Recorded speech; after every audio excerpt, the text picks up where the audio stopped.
Hello everyone, welcome to philosophy optional UPSC CSC. हम लोग Lebanese पर चर्चा कर रहे थे और लेबनीज के मोनॉड, हम लोग मोनाड यानी कि चिदड़ू चिदड़ू पर बातें कर रहे थे और हम लोग उसकी विशेषताएं, उसकी कैरेक्टरिस्टिक्स पर हम लोग बातें कर रहे थे। हम लोगों ने देखा कि जो मोनाड हैं, जो चिदड़ू हैं, वो पूर्ण हैं, परफेक्ट हैं। उन्हें किसी अन्य चीज की आवश्यकता नहीं होती है। वह स्वयं शक्ति के केंद्र भी हैं। मतलब मोनाड स्वयं शक्ति का केंद्र है। और जो मोनाड है वो गवाक्षहीन है, वो विंडोलेस है। जो चिदड़ू हैं वो गवाक्षहीन यानी कि वो विंडोलेस हैं, उनमें कोई भी विंडो नहीं है। और इसके अलावा हम लोगों ने देखा कि जो मोनाड है वो एक नहीं है, वो अनेक है, वो अनंत है। मोनाड सिर्फ एक नहीं है, मोनाड कई हैं, अनेक हैं। चिदड़ू चिदड़ू अनंत हैं, एक चिदड़ू नहीं है। तो जो चिदड़ू अनंत हैं, यहीं से लेबनिज का दर्शन बहुतत्ववादी हो जाता है, क्योंकि लेबनिज अनेक मोनाड यानी कि चिदड़ू को स्वीकार करते हैं और कहते हैं कि जो मोनाड है वो कभी भी दो मोनाड एक समान नहीं हो सकते। कभी भी दो चिदड़ू एक तरह के नहीं हो सकते, दोनों किसी न किसी तरीके से एक दूसरे से भिन्न होंगे। इसके बाद अगर हम लोग बात करें तो जो चिदड़ू हैं उनकी दो प्रमुख विशेषताएं परसेप्शन और एपिटिशन। परसेप्शन का अर्थ होता है प्रत्यक्ष। अब सामान्यतः प्रत्यक्ष का अर्थ तो होता है कि इंद्रिय अनुभव, मतलब इंद्रिय और वस्तु का जब संपर्क होता है तो उससे जो हमें ज्ञान होता है वो प्रत्यक्ष होता है। जैसे ये मार्कर है, इसको मैं देख रहा हूं तो हमारी आंख, मेरी इंद्रिय मतलब मेरी आंख और इस वस्तु का जब संपर्क हो रहा है तो मुझे ज्ञान प्राप्त हो रहा है कि ये मार्कर है, तो ये प्रत्यक्ष है। तो सामान्यतः तो प्रत्यक्ष का अर्थ ये हो गया कि जो इंद्रिय ज्ञान है वो प्रत्यक्ष है। लेकिन यहाँ पे मोनाड की विशेषता के लिए जो प्रत्यक्ष का अर्थ है उसका मतलब है आंतरिक परिवर्तन, इंटरनल चेंज। लेबनिज कहते हैं कि प्रत्येक चिदड़ू में आंतरिक परिवर्तन होता रहता है। प्रत्येक चिदड़ू में, प्रत्येक मोनाड में आंतरिक परिवर्तन होता है। अब आंतरिक परिवर्तन को अगर हम लोग समझना चाहें तो जैसे एक अंडे में आंतरिक परिवर्तन होता रहता है। वह धीरे धीरे विकास करके, धीरे धीरे विकसित होकर उसमें से चूजा निकल जाता है। और अगर एक और एग्जांपल ले तो एक बीज होता है, वो भी, उसमें भी आंतरिक परिवर्तन होता है। वो कब धीरे धीरे धीरे उसमें आंतरिक परिवर्तन, कब वो वृक्ष बन जाता है, वृक्ष का रूप लेता है, वो भी एक आंतरिक परिवर्तन के थ्रू ही होता है। तो जैसे जो बीज है, अगर बीज को अगर एक साथ रखा जाए तो वो एक दूसरे से संपर्क में नहीं आता, उनमें कोई मतलब जैसे मोनाड हैं वो अलग अलग हैं, उनमें जो आपसी संपर्क नहीं होता है क्योंकि वो गवाक्षहीन है। जैसे बीज अगर दोनों को साथ रखोगे तो कोई मतलब नहीं, लेकिन वो स्वयं स्वयं इतने पूर्ण हैं कि वो स्वयं वृक्ष बन सकता है। तो उसी तरीके से मोनाड में भी आंतरिक परिवर्तन होता रहता है। तो आंतरिक परिवर्तन का अर्थ है कि या तो वो विकसित ही होते हैं, मतलब उनमें आंतरिक परिवर्तन होता रहता है प्रत्येक मोनाड में। तो जो प्रत्यक्ष है वो दो तरीके का होता है, या तो वो स्पष्ट या विवेकपूर्ण प्रत्यक्ष होगा, मतलब जो इनमें विकास होगा वो या तो स्पष्ट और विवेकपूर्ण होगा, या तो वो अस्पष्ट या धुंधला होगा। ये कैसे? अगर जो मोनाड हैं वो परस्पर विकसित होते होते और क्लियर और डिस्टिंक्ट हो, मतलब और क्लियर हो जाएं और विवेकपूर्ण हो जाएं, तो वो स्पष्ट परसेप्शन है, मतलब क्लियर परसेप्शन है। लेकिन यदि उसके विपरीत वो और धुंधला हो जाए और अस्पष्ट हो जाए तो वह अस्पष्ट परसेप्शन है। मतलब हम लोग बात कर रहे थे परसेप्शन,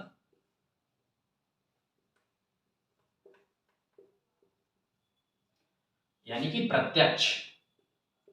जो चिदड़ू है उसका गुण मोनाड का, तो हम लोगों ने देखा कि जो प्रत्यक्ष है, ये मान लीजिए मोनाड है, ये आंतरिक इसमें परिवर्तन होता रहता है और ये लगातार विकसित होते रहते हैं। ये अपनी जो चेतना का स्तर है, क्योंकि जो मोनाड है वो चेतन है, तो ये अपने चेतना का विकास करते रहते हैं। इसीलिए जो लेबनीज का दर्शन है वो विकासवादी दर्शन है, विकासवादी दर्शन है। तो जो चेतना है वो लगातार, जो मोनाड है उनकी जो चेतना लगातार विकसित होती रहती है, या तो वो और अस्पष्ट होती रहती है। इसमें भी उन्होंने दो बातें कही कि जो मोनाड है या तो वो स्पष्ट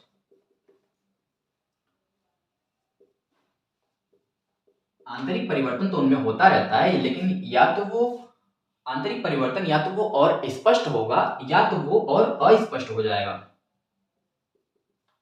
अस्पष्ट या धुंधला प्रत्यक्ष। लेबनिज कहते हैं कि जो मोनाड है उनमें आंतरिक परिवर्तन तो होता है, उनमें आंतरिक परिवर्तन होता रहता है, क्योंकि उसमें स्वयं शक्ति केंद्र है, उसे किसी अन्य चीज की आवश्यकता तो है नहीं, तो उसमें आंतरिक परिवर्तन तो होता है। लेकिन जो आंतरिक परिवर्तन है वो दो तरीके का हो सकता है, या तो वो और स्पष्ट, या तो वो और क्लियर और विवेकपूर्ण हो जाएगा, या तो वो और अस्पष्ट या धुंधला हो जाएगा। तो अगर यह और स्पष्ट और विवेकपूर्ण होगा तो ये जो परसेप्शन होगा वो होगा क्लियर परसेप्शन। लेकिन अगर ये विपरीत इसके, अगर ये घटता जाए, ये और अस्पष्ट हो जाए और धुंधला हो जाए, तो यह अस्पष्ट और धुंधला प्रत्यक्ष होगा। तो लेबनिज कहते हैं कि जो परसेप्शन है, जो चिदड़ू का गुण है, जो मोनाड का जो गुण है, कहते हैं जो मोनाड का गुण है परसेप्शन, उसका मतलब होता है आंतरिक परिवर्तन। और आंतरिक परिवर्तन दो तरीके का हो सकता है, या तो वह और स्पष्ट हो जाएगा, या तो वह और अस्पष्ट हो जाएगा। तो आंतरिक परिवर्तन जो हुआ वो हुआ, और उसके बाद जो दूसरी बात हुई वो हुई एपिटेशन। तो जो एपिटेशन है, इसकी प्रत्यक्ष जब हुआ, जब इसमें आंतरिक परिवर्तन हुआ, तो आंतरिक परिवर्तन से इसकी अवस्था चेंज हो जाती है। तो जो अवस्था चेंज होता है उसी को कहते हैं एपिटेशन, उसी को कहते हैं प्रयासन।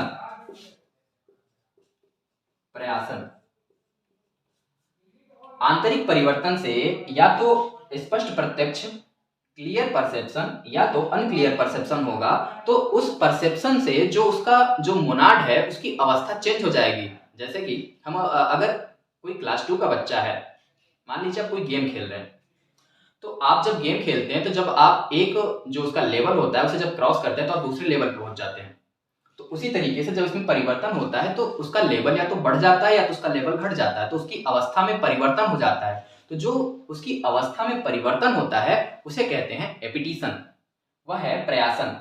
और इसके बाद लेबनिज कहते हैं कि जो चिदड़ू है वह संपूर्ण विश्व का, संपूर्ण ब्रह्मांड का एक जीवित दर्पण है।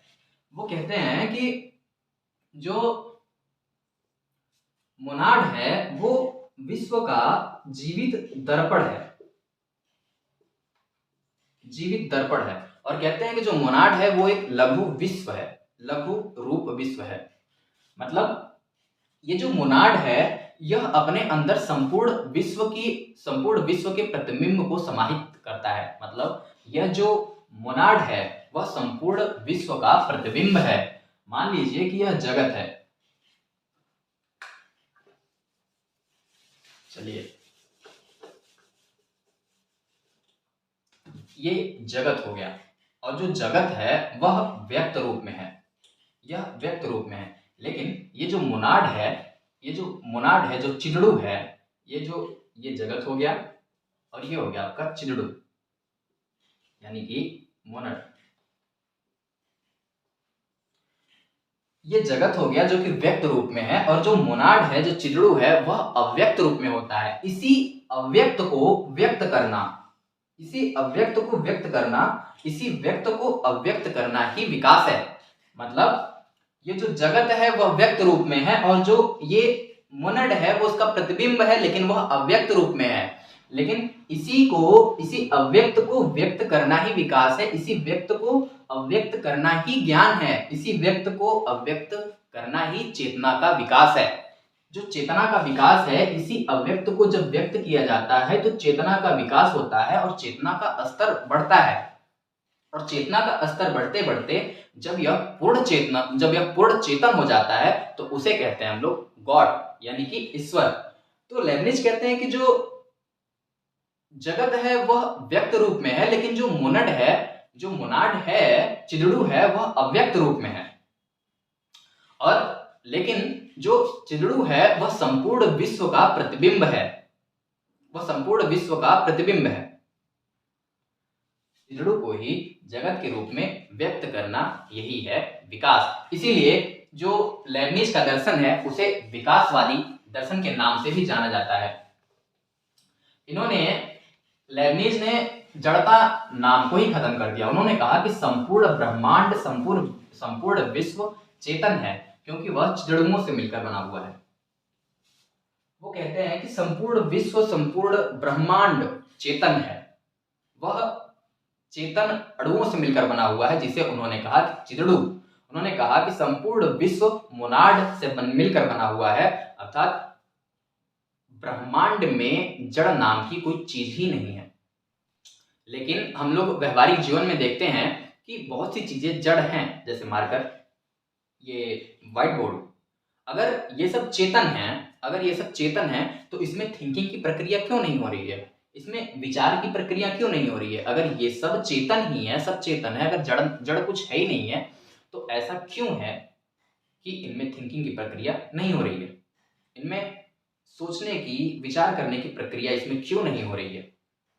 और दूसरी बात ये उठ जाती है कि लेबनिज ने कहा कि जो चिदड़ू हैं, जो मोनड हैं, वो गवाक्षहीन है। अगर मोनड गवाक्षहीन है, अगर चिदड़ू गवाक्षहीन है, तो वो संपूर्ण विश्व का प्रतिबिंब कैसे हो सकती है? एक तरफ तो कह रहे हैं कि जो संपूर्ण विश्व, जो मोनड है वो गवाक्षहीन है, और दूसरी तरफ कह रहे हैं कि जो मोनड है वो संपूर्ण विश्व का जीवित दर्पण है। तो कैसे संभव है? जब वो गवाक्षहीन है तो वो संपूर्ण विश्व का जीवित दर्पण कैसे हो सकता है? और इसके बाद जो बात आती है कि जब संपूर्ण जगत चेतन है तो जड़ वस्तुओं का अस्तित्व कैसे है? तो लेबनिज कहते हैं कि जड़ वस्तुएं नहीं है, संपूर्ण जगत चेतन है। वो कहते हैं कि चेतना का जो स्तर है वो अलग अलग है। संसार के, ब्रह्मांड के प्रत्येक वस्तु में चेतना का स्तर अलग अलग है। चेतना का स्तर अलग अलग है, जड़ नाम की कोई चीज नहीं होती है। और वो चेतना के स्तर को 5 भागों में बांटते हैं। वो चेतना के स्तर को 5 भागों में बांटते हैं और कहते हैं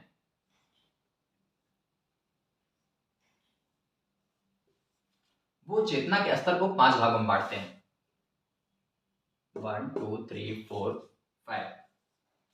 वो चेतना के स्तर को 5 भागों में बांटते हैं। पहला जो है वह है अचेतन, और दूसरा है अवचेतन, चेतन, अवचेतन और चेतन, अचेतन, अवचेतन, चेतन और स्वचेतन, पूर्ण चेतन।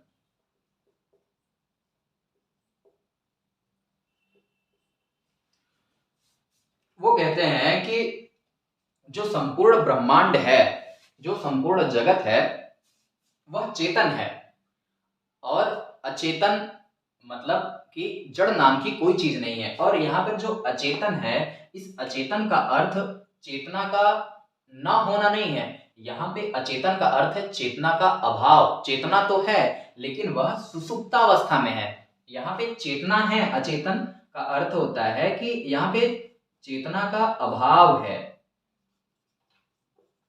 चेतना का अभाव है। इसका मतलब ये नहीं है कि इन वस्तुओं में चेतना नहीं है, उसमें चेतना है, लेकिन चेतना सुसुप्तावस्था में है। यहाँ पे चेतना सुसुप्तावस्था में है, और यहाँ पे जो चीजें आती हैं, लकड़ी, पत्थर, मतलब जितनी भी हम लोग भौतिक चीजें देखते हैं वो सब चीजें अचेतन में आती हैं। और अचेतन का अर्थ यह नहीं होता कि उसमें चेतना नहीं है, उसका अर्थ यह होता है कि उसमें चेतना का अभाव है। और जो अवचेतन है, अवचेतन में जो चीजें आती हैं वो है पेड़ पौधे, वनस्पति जगत। जो वनस्पति जगत है वह अवचेतन में आता है। और अवचेतन के बाद जो चेतन है, चेतन में आ जाते हैं पशु पक्षी। इसमें आ जाते हैं आपके पशु पक्षी। जो पशु पक्षी हैं वो चेतन में आ जाते हैं और स्वचेतन में आते हैं मनुष्य। स्वचेतन में मनुष्य आते हैं और जो पूर्ण चेतन है वो है गॉड, यानी कि ईश्वर। जब लेबनीज से कहा जाता है कि अगर सब कुछ चेतन है तो इन मतलब ब्रह्मांड में, इस विश्व में जो जड़ वस्तुएं हैं उनका अस्तित्व कैसे है, तो लेबनीज कहते हैं कि इस जगत में जो जड़ नाम की वस्तु है, जड़ कुछ है ही नहीं है। उन्होंने कहा कि जो पत्थर और जो जड़ चीजें हैं, जो भौतिक वस्तुएं हैं, वह अचेतन हैं। और अचेतन का अर्थ यह नहीं होता कि उसमें चेतना नहीं है। अचेतन का अर्थ होता है कि उनमें चेतना का अभाव है। और उसके बाद कहते हैं कि जब चेतना के स्तर का और विकास होता है तो वह अवचेतन हो जाता है। अभी हम लोगों ने देखा था परसेप्शन, जिसमें कि चेतना का विकास हो रहा था या तो वो और अस्पष्ट हो रहा था। तो जब अचेतन से जब चेतना का और विकास होता है तो वह हो जाता है अवचेतन। तो जो अवचेतन है उसमें आता है वनस्पति जगत। तो जितनी भी वनस्पति हैं, जितने भी पेड़ पौधे हैं, वो अचेतन के विकास के बाद अवचेतन वो वनस्पति जगत है। और वनस्पति जगत यानी कि अवचेतन का जब और विकास होता है तो वो हो जाता है चेतन। और चेतन में आते हैं पशु पक्षी। यहाँ पर चेतना की अभिव्यक्ति स्पष्ट रूप से हो जाती है। यहाँ पे चेतना की जो अभिव्यक्ति है वह स्पष्ट रूप से हो जाती है, मतलब हल्की फुल्की सोचने, समझने और जानने की क्षमता आ जाती है। तो यहाँ पे चेतना का स्पष्ट अभिव्यक्ति हो जाता है, लेकिन यहाँ पे चेतना की स्पष्ट अभिव्यक्ति नहीं रहती है। यहाँ दोनों में चेतना की स्पष्ट अभिव्यक्ति नहीं रहती है, लेकिन यहाँ से चेतना की स्पष्ट अभिव्यक्ति हो जाती है। उसके बाद जब चेतना में और विकास होता है, तो ये होता है स्वचेतन। और स्वचेतन में आते हैं मनुष्य। और स्वचेतन में मनुष्य आते हैं। और स्वचेतन में जो चीजें हैं वो है कि यहाँ पे वो इच्छात्मक और उद्देश्यपूर्ण होता है। और इच्छात्मक और उद्देश्यपूर्ण का अर्थ क्या हुआ कि बात यह आती है कि अगर प्रत्येक चिड़ू मनुष्य की, अगर मानव की बात करें स्वचेतन में, कि प्रत्येक चिड़ू गवाक्षहीन है। और जो हमारा शरीर है वो चिड़ुओं से मिलकर बना हुआ है और प्रत्येक चिड़ू गवाक्षहीन है। तो मान लिया कि जो हमारा शरीर है वह अचेतन यानी कि इस चिड़ू से बना हुआ है, जिसमें कि चेतना का विकास नहीं है, वह भौतिक है। और जो हमारा विचार करने की क्षमता है वह स्वचेतन, जो मनुष्य में है, जो स्वचेतन है, उससे बना हुआ है। तो जब शरीर के चिड़ू और मन के चिड़ू अलग अलग हैं और गवाक्षहीन है, क्योंकि सारा शरीर चिड़ुओं से मिलकर बना हुआ है, तो जो मन के चिड़ू हैं वो सर के चिड़ू से कैसे संपर्क करते हैं, क्योंकि वो तो गवाक्षहीन है। जब वो गवाक्षहीन है तो वो कैसे एक दूसरे से, मतलब ऐसा कैसे है, मन का प्रभाव शरीर पर और शरीर का प्रभाव मन पर पड़ता है। तो लेबनीज कहते हैं कि जो स्वचेतन है, स्वचेतन में जो मनुष्य आते हैं, इनका जो कार्य है, इनका जो व्यापार है वह उद्देश्य पूर्ण होता है। जो इसमें चिड़ू हैं, जिससे मनुष्य बने हुए हैं, जिन चिड़ुओं से, स्वचेतन चिड़ू से जो मनुष्य बने हुए हैं, वो जो है वह उद्देश्य पूर्ण है। और उद्देश्य पूर्ण का अर्थ क्या हुआ? उद्देश्य पूर्ण का अर्थ यह हुआ, जैसे कि आप ऑर्केस्ट्रा को ले लीजिए। ऑर्केस्ट्रा में जो म्यूजिशियंस होते हैं, मान लीजिए ये पूरा ऑर्केस्ट्रा की पार्टी है, इसमें ये सब म्यूजिशियंस हैं। तो ये सब सारे म्यूजिशियंस मिलके एक म्यूजिक निकालते हैं। सब स्वतंत्र तो हैं, सब अलग अलग तो हैं, लेकिन सभी एक उद्देश्य से, सिर्फ एक म्यूजिक के लिए सभी अपने अपने म्यूजिक यंत्र से म्यूजिक निकालते हैं। और सभी एक ही उद्देश्य के लिए निकालते हैं, एक ही सॉन्ग के लिए निकालते हैं, एक ही गाने के लिए निकालते हैं। जो सारे म्यूजिक हैं, ये सारे म्यूजिशियन स्वतंत्र हैं, अपने वाद्य यंत्र लिए हैं और सारे म्यूजिशियन स्वतंत्र हैं, लेकिन ये सभी एक गाने के समय सेम म्यूजिक निकालते हैं, सभी को मिलाकर एक म्यूजिक बनता है, मतलब ये एक उद्देश्य से काम करते हैं। तो उसी तरीके से जो स्वचेतन है, जो स्वचेतन में जो चिजड़ू हैं वो भी उद्देश्यपूर्ण होते हैं, वो भी उद्देश्यपूर्ण होते हैं, वह भी उद्देश्य के लिए सब एक साथ काम करते हैं, वो अलग अलग कार्य नहीं करते। ये ऐसा हम लोगों को भ्रम हो जाता है कि जो मन है वो अलग और जो शरीर है वो अलग, मतलब जो मन का प्रभाव है वो शरीर पर पड़ता है और जो शरीर का प्रभाव है वो मन पर पड़ता है, लेकिन ऐसा नहीं है, वह उद्देश्यपूर्ण है। जैसे कि अगर मान लें कि ये मधुमक्खी है, मान लीजिए मधुमक्खी है, मधुमक्खी का छत्ता है और इस मधुमक्खी के छत्ते में मधुमक्खियों के सारी मधुमक्खियां स्वतंत्र हैं, लेकिन सारी मधुमक्खियां क्या क्या काम करती हैं कि सारी मधुमक्खियां इस छत्ते में शहद इकट्ठा करती हैं और इसमें जो अंडे होते हैं मधुमक्खी के बच्चे उनका विकास करती हैं। तो सारी मधुमक्खियों का कार्य यही होता है कि जो मधुमक्खी है, जो छत्ता है उसको भरे और उसका विकास करें, और जो मधुमक्खी का छत्ता है उसको भरे और जो मधुमक्खी के अंडे हैं, जो बच्चे हैं, उसको विकसित करें, उसमें शहद इकट्ठा करें। ये सब सारी चीजें उनका जो सारी मधुमक्खियां हैं वो उद्देश्यपूर्ण तरीके से कार्य करती हैं, सारी की सारी मधुमक्खियां, लेकिन सारी मधुमक्खियां स्वतंत्र हैं। उसी तरीके से मोनाड भी सारे स्वतंत्र हैं, लेकिन सारे के सारे मोनाड उद्देश्यपूर्ण तरीके से कार्य करते हैं। तो जो स्वचेतन है उसमें के जो मोनाड है, स्वचेतन मोनाड, स्वचेतन चिल्लू उद्देश्यपूर्ण होते हैं। और इसके बाद जो पूर्ण चेतन है, पूर्ण चेतन, पूर्ण चेतन का, पूर्ण चेतन को उन्होंने ईश्वर कहा। लेबनीज ने कहा कि पूर्ण चेतन वह है जो मोनाडम है।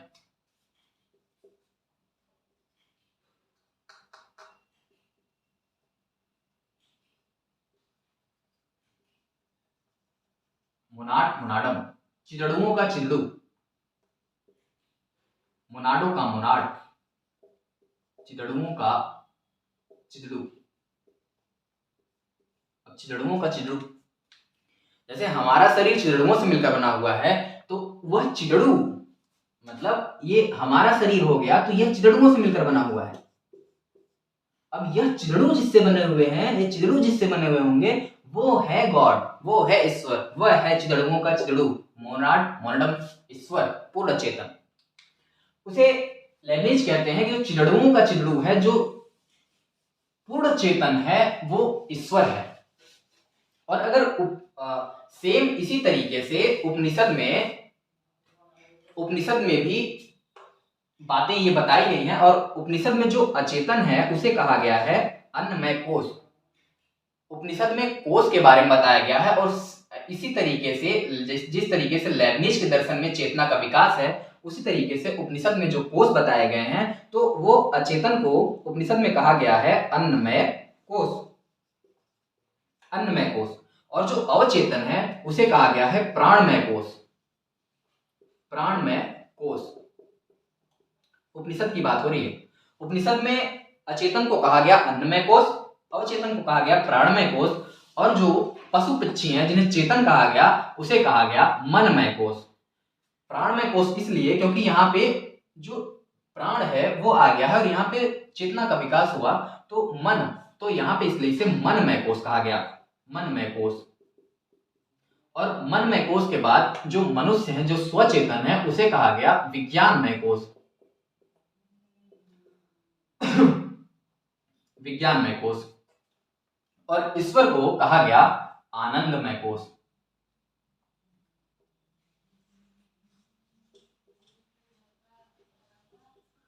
तो जो मोनाड है वो जितना विकसित होता है वह उतना ही ज्यादा आनंद प्राप्त करता है, वह उतना ही ज्यादा उसमें चेतना के स्तर का विकास होता है और वह आनंद की ओर बढ़ता है।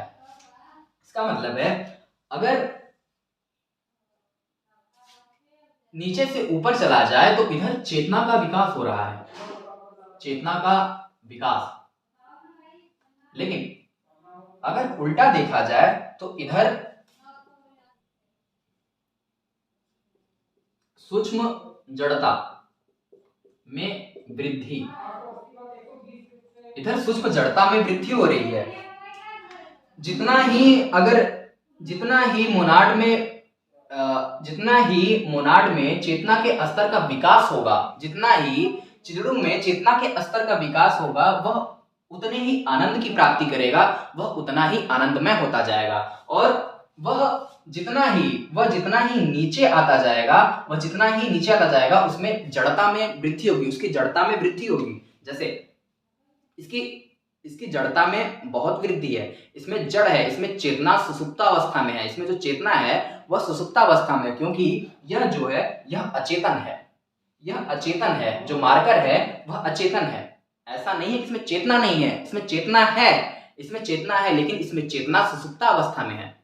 इसके अनुसार यदि इसकी चेतना में विकास किया जाए, अगर मार्कर की चेतना में विकास किया जाए तो यह अचेतन हो जाएगा, और उससे भी ज्यादा विकास हो तो वह चेतन हो जाएगा, और उससे भी ज्यादा विकास हो तो वह स्वचेतन हो जाएगा, अगर उससे भी ज्यादा विकास हो जाए तो वह ईश्वर हो जाएगा, वह पूर्ण चेतन हो जाएगा। सूक्ष्म जड़ता को अज्ञानता मान लीजिए, अज्ञानता, और जो चेतना है वह ज्ञान है। तो अगर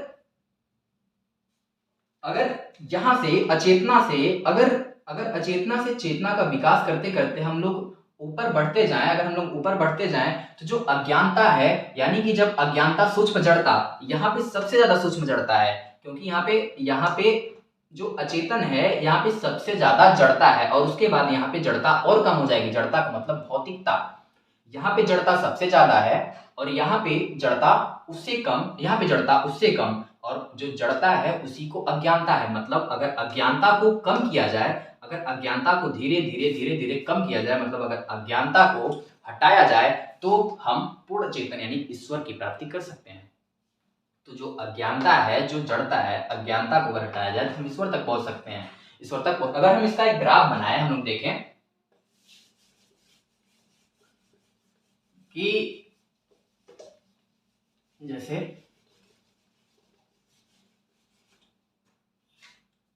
ये हो गया आपका अचेतन, सबसे ज्यादा जड़ अचेतन, और उसके बाद यहाँ पे पूर्ण चेतन यानी कि ईश्वर, पूर्ण चेतन, अचेतन, पूर्ण चेतन। तो यहाँ पे जो सबसे ज्यादा होगी अचेतन वस्तु में, जो सबसे ज्यादा यहां से इधर जाने पे मान लीजिए बढ़ रहा है, तो यहाँ पे जो सबसे ज्यादा होगा अचेतन में वो होगा जड़, यानी कि जड़ता। अगर जो अचेतन है उसमें जड़ता सबसे ज्यादा है, लेकिन यही जड़ता जब ये पूर्ण चेतन है, यह पूर्ण चेतन के पास जाती है, पूर्ण चेतन तक पहुंचती है, तो ये घटती जाती है, यह पूर्ण चेतन तक जाते जाते यह शून्य हो जाती है। जो जड़ता है वह खत्म हो जाती है, सिर्फ और सिर्फ चेतना बचती है, पूर्ण चेतना। और यहाँ पे जो चेतना है,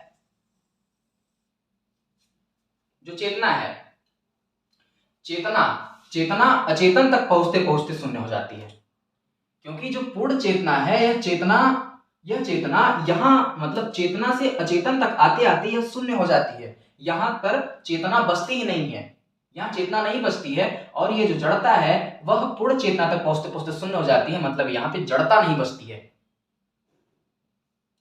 तो ये जो ग्राफ था हम लोगों ने इससे देखा, और इससे एक चीज और समझा जा सकता है कि जो अचेतना है यानी कि जो अचड़ता है उसे हम अज्ञान मान ले, और जो चेतना है उसे ज्ञान मान ले। तो जो अचेतना है यानी कि अचेतना में जो जड़ता है, जब अचेतना से हम लोग ईश्वर की ओर जाते हैं तो जड़ता कम होती जाती है, अर्थात अगर हमारा अज्ञान कम होगा, अगर हमारा जो अज्ञान है वह अज्ञान जैसे जैसे कम होगा, हम वैसे वैसे ही ईश्वर के करीब पहुंचेंगे। लेकिन अगर इसके विपरीत हो जाए, अगर हम इधर से इधर चले तो इधर आने पे अज्ञानता बढ़ती जाएगी, अगर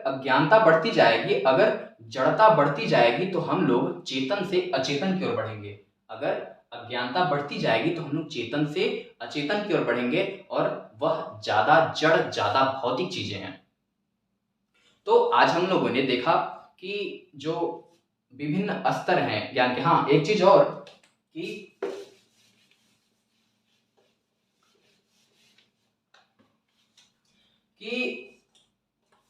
अवचेतन, अचेतन, सबसे ऊपर तो आपका पूर्ण चेतन, पूर्ण चेतन के बाद स्वचेतन, सेल्फ कॉन्शियस, स्वचेतन, और स्वचेतन के बाद आपका चेतन, अवचेतन, और फिर अचेतन।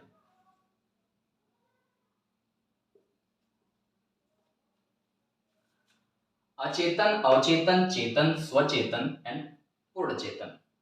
Unconsciousness, subconsciousness, consciousness, self consciousness and perfect consciousness. तो यह इसमें लेबनीज ने कहा कि यहां से यहां तक में चेतना के स्तर में अंतर नहीं है। बहुत से लोग सोचते हैं कि चेतना के उसमें गैप है, कि अचेतन से अवचेतन तक पहुंचने में गैप है, लेकिन ऐसा नहीं है। जैसे कि 1 से 2 के बीच में गैप है, मानते हैं कि गैप है, लेकिन ऐसा नहीं है। 1 से 2 के बीच में अनंत संख्याएं हैं। कैसे? 1 से 2 के बीच में पहले 1.1, 1.2, 1.3, 1.4, 1.5, 1.6, 1.7, 1.8, 1.9, 1 से 2 के बीच में इतनी संख्या होगी। फिर 1.1 से 1.2 के बीच में अगर देखा जाए तो कितनी संख्या हो जाएंगी? 1.1 से 1.2 के बीच में अगर देखा जाए तो देखा जाए 1.01, 1.02, 1.02, ऐसे ऐसे अगर हर एक के बीच में देखा तो मतलब अनंत संख्याएं हैं। 1 से 2 के बीच में अनंत संख्याएं हैं। तो उसी तरीके से अवचेतन, चेतन से अवचेतन के बीच में अनंत स्तर हैं। इसमें कई स्तर हैं, तब जाके वह अवचेतन बनता है। फिर इसमें भी कई स्तर, तब जाके वो चेतन बनता है। इसमें भी कई अनंत स्तर हैं, फिर स्वचेतन, इसमें भी अनंत स्तर, तब जाके पूर्ण चेतन। मतलब इन दोनों के बीच में गैप नहीं है। इसमें स्तर, जो चेतना का जो विकास का स्तर है वह अनंत स्तर, मतलब उसमें कोई गैप नहीं है। अचेतन से पूर्ण चेतन के बीच में अनंत स्तर है। उसके बीच में यह अवचेतन से पूर्ण चेतन के बीच में जो 3 स्तर हैं, इसे लेबनीज ने डिवाइड किया। उसे लेबनीज ने मनुष्य, जीव जंतु और पेड़ पौधे और जो जड़ वस्तुएं हैं उनके आधार पर ये चेतना के स्तर को विभक्त तो कर दिया, लेकिन उन्होंने कहा कि जो चेतना के स्तर हैं उनमें गैप नहीं है, वो सतत हैं, वो लगातार हैं। मतलब उनमें चेतना का विकास लगातार होते तब जाके वो पूर्ण चेतन तक पहुंचता है। तो आज हम लोगों ने इतना देखा, उसके बाद हम लोग आगे की बातें कल देखेंगे। आप लोग लाइक करिए, सब्सक्राइब करिए। आज के लिए थैंक यू।